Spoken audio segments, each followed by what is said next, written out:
What would you do if the one person who was never meant to see you saw everything?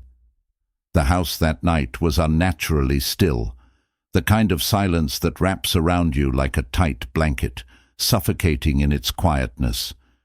Every little sound I made, my breaths, the rustle of my clothes, felt like a betrayal. Mark, my husband, was out of town. Again. Another business trip, his third this month alone. He always had the same line ready, spoken with that well-practiced charm. "Networking is key in real estate, babe. You get it." But the truth? We hadn't truly prioritized each other in a long time. I had convinced myself it didn't matter anymore, that I was used to this routine, used to being alone. But something about that night gnawed at me harder than usual. The emptiness in the house felt deeper. So I reached for the wine. A couple of glasses dulled the sharp ache that always sat just beneath my skin. By the third, I wasn't just numb, I was careless. I didn't even notice the footsteps. Some old romantic comedy played on the TV, the volume barely above a whisper, just enough to drown the silence, not enough to hold my attention.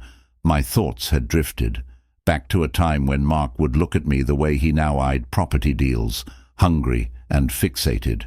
Then floorboards creaked. I froze. The house wasn't supposed to have anyone else in it. But there he was, Jason, my stepson. He had come home from college for the weekend, quietly, unexpectedly. He stood in the doorway, frozen in place, his eyes locked onto mine. The shock on his face was unmistakable, and I realized with a thud of dread that he had seen everything. The glass in my hand slipped and shattered against the floor. But even that didn't matter, because what passed between us in that brief, loaded silence wasn't just shock or shame. It was understanding, and that scared me more than anything. Jason wasn't my son. Not really. He was Mark's boy from a previous marriage, and he had entered my life when he was just 12. I had tried, earnestly tried, to be a parental figure.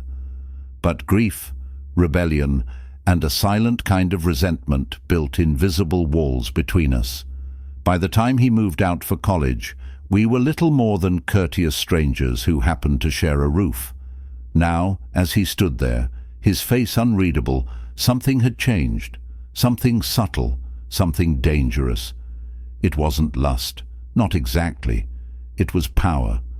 The way his throat bobbed as he swallowed, the way his gaze lingered, trying to make sense of what he saw, just as I was.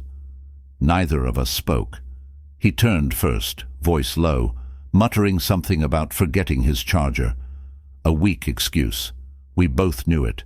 He had witnessed something I could never erase. I could have buried it right there, but I didn't. I should have.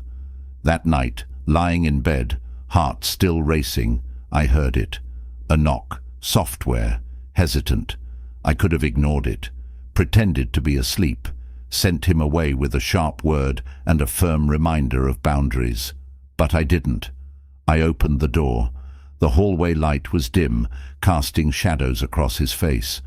But in his eyes, I saw something raw, familiar, loneliness. That was my first mistake, and it was the moment everything truly began. What followed wasn't some reckless tryst.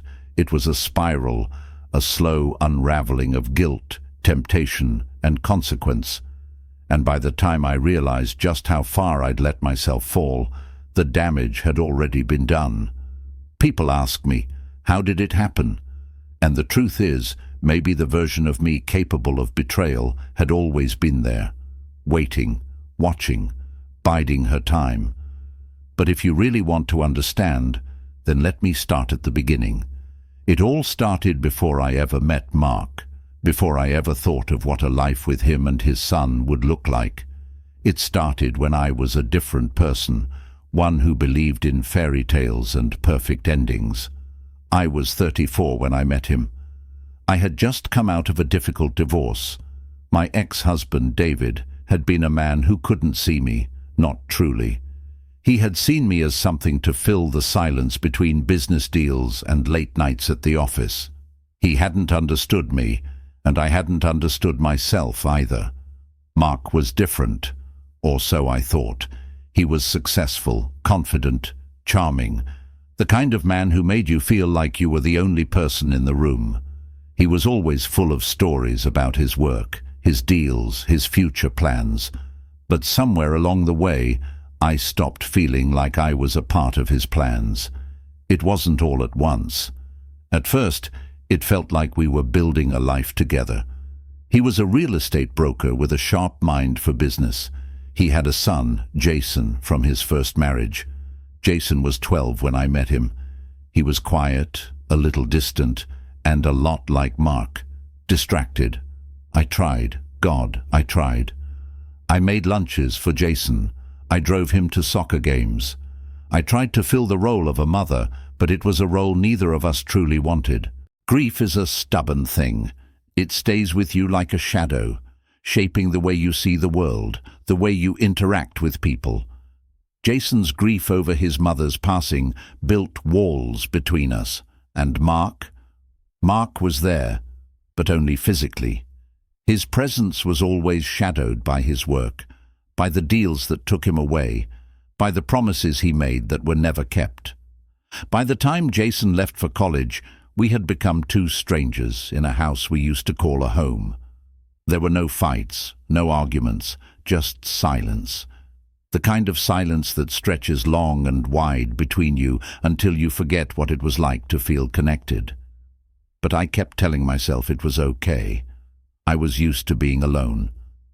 Then came that night. That night that I had never planned for, never expected. I didn't even realize how much I had been craving something real, something human, until Jason knocked on my door. I didn't think about him as my stepson. I didn't think about the boundaries that should have kept us apart. What happened next wasn't about desire. It wasn't about lust. It was about need. A need that had been festering for years. A need that neither of us knew how to handle. I can't explain it.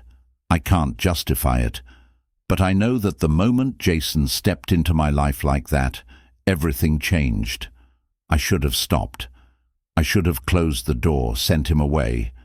But I didn't, and I don't think I ever truly wanted to. In the days that followed, everything felt like it was slipping through my fingers.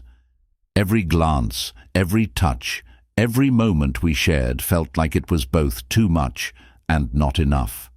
It was a delicate dance between the things we were both too afraid to say and the things we both knew we couldn't take back. I thought about Mark. I thought about the man I married, the man who was still out there, oblivious. But I didn't know how to fix it, how to fix myself. And Jason, he was different now. He wasn't just a boy I tried to raise.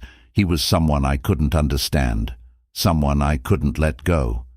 It was the beginning of a path I had no idea how to navigate, and I knew that no matter how much I tried to lie to myself, there was no turning back.